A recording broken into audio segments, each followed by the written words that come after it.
Right. Hello everyone, my name is Tom, and on this week's YouTube video we are going to be learning a pan-seared pork chop with roasted onions and apples served alongside curried red skin potatoes and diced parsley. The first thing that you're wanting to do for this week's class is take a pan, cast iron or regular pan, and get it heating up on your stove. We're going to begin with searing our pork chop. As you can see here, this is the same pork chop that we're selling from our takeout menu. You can use this. It's just seasoned with maple syrup paprika. So I'm just going to lightly season both sides with salt and pepper. I have my pan over here already preheated. You can see that it's hot, but it's smoking a little bit. I just oiled it with regular plain oil. I'm going to place my pork chop right on there. You know your pan is hot enough when you can hear the sizzle. And what we're looking for here is a nice light color on both sides.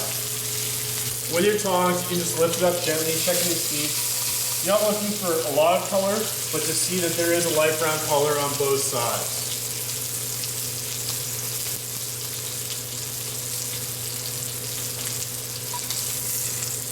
As I flip it over, you can see that's what you're looking for. Just nice golden brown, not too dark.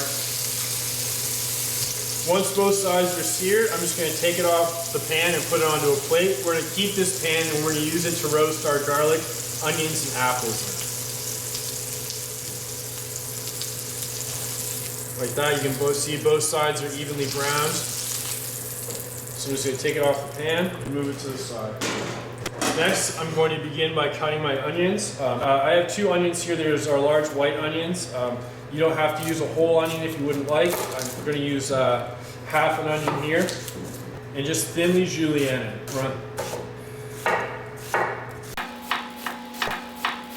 Next, you're going to take your apple. I have a red delicious apple here. Any type of apple will work nicely. I'm going to leave the skin off, but you guys can feel free to take the skin off if that's something that you don't want. I'm just going to take it, slice each side like this. I'm going to take my apples and julienne them as well, looking for the same thickness as the onions.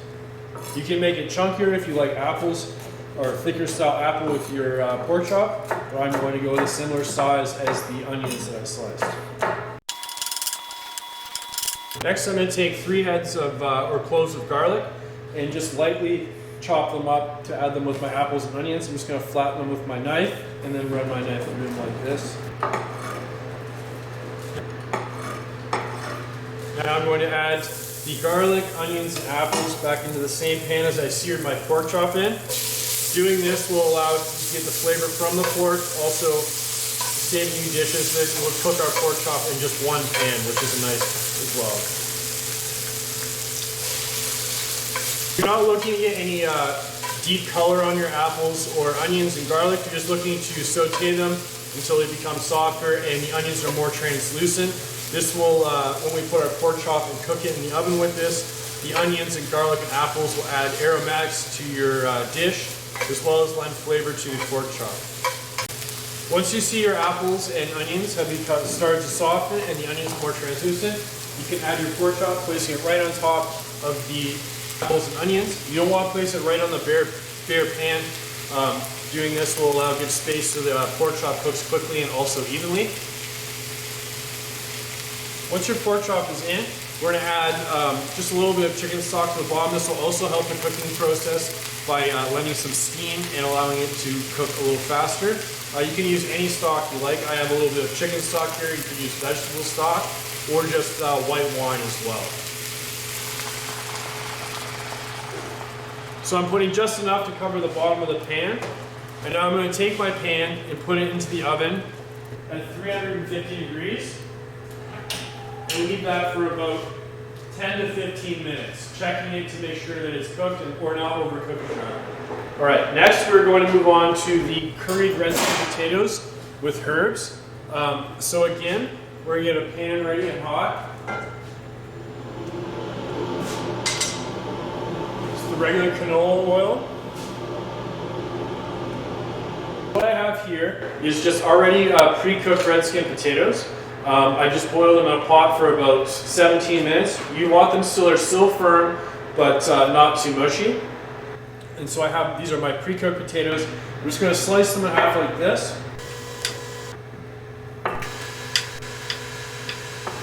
And place them into my pan on the stove. As you can see there's steam or smoke coming from the pan. You can tell it's hot enough. So what I'm going to do is I'm going to place some skin side or flesh side down at first in the pan. Be careful when you do this with hot oil. It will pop up and splatter on you. I'm placing them flesh side down so you get a nice golden brown color on that side. It's nice for presentation. Also the crispiness is very delicious as well. So next we're going to add a yellow curry.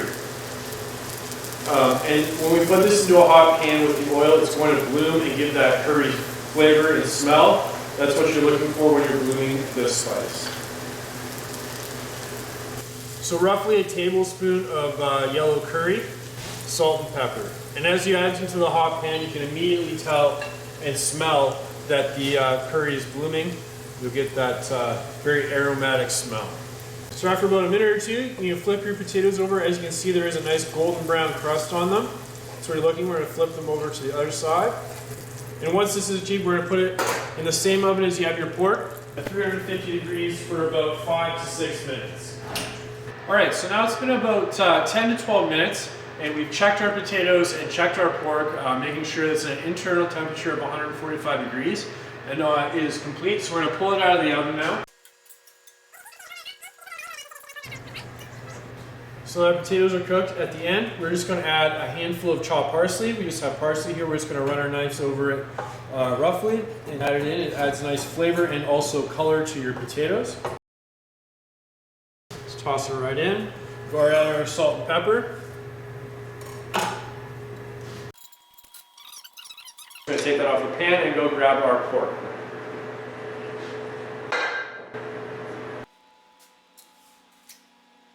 As you can see, our pork chop is nice and golden brown. Our onions and apples have also gotten some color in the oven, as well as the steam from the stock that we have added has added some flavor to the pork as well. So we're going to take it over here.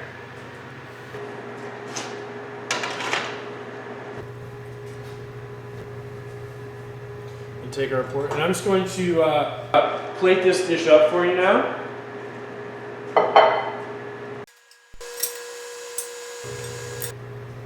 Some of our caramelized onions and apple. Put it right over top like that. And I'm just going to take our pork chop and slice it into pieces as opposed to having it whole. As you can see, our pork chop is fully cooked all the way through. There's a little bit of pink and moisture coming out. That's what you're looking for. With the remaining stock, you can take and use that as a sauce. It'll have that nice stock flavor as well as the flavor coming from the garlic, onions, and apples.